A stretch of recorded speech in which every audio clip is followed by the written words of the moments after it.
Bien-aimés dans le Seigneur, shalom et bon début du mois d'octobre. Vous êtes bénis, vous êtes favorisés, vous êtes distingués. Ce soir, j'ai à cœur de partager avec vous une pensée. Comment faire face aux accusations. Vous savez, lorsque vous vous engagez à défendre une bonne cause, surtout avec le nom de Jésus, vous serez accusé de presque toute chose imaginable sur la terre.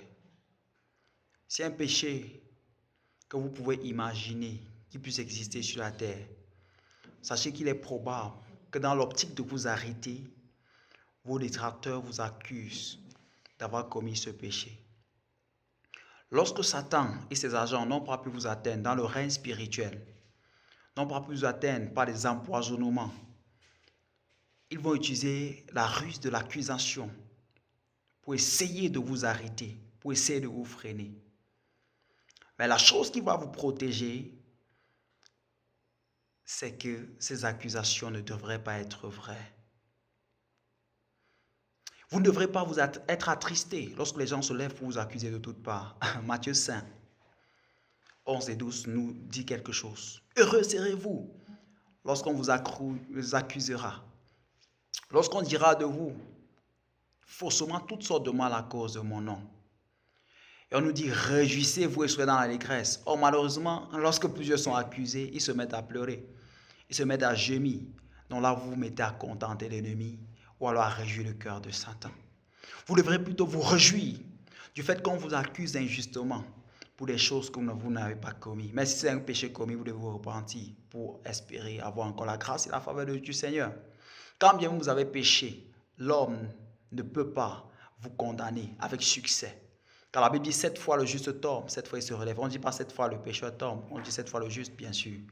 Et en cru en Jésus, tu es le juste de Dieu.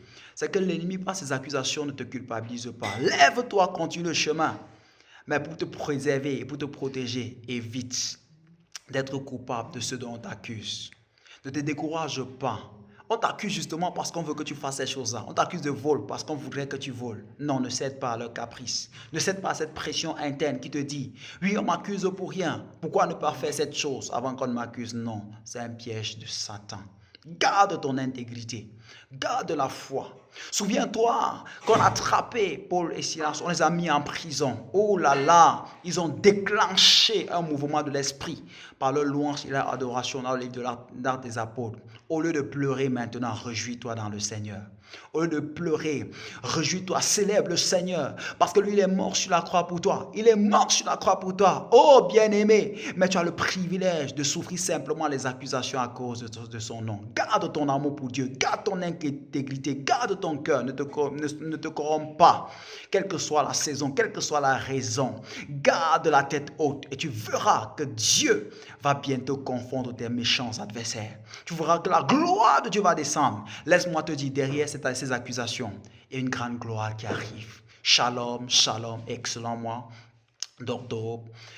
Que Dieu te bénisse, que Dieu te fortifie, qu'il renouvelle ton espérance dans le nom de Jésus-Christ de Nazareth.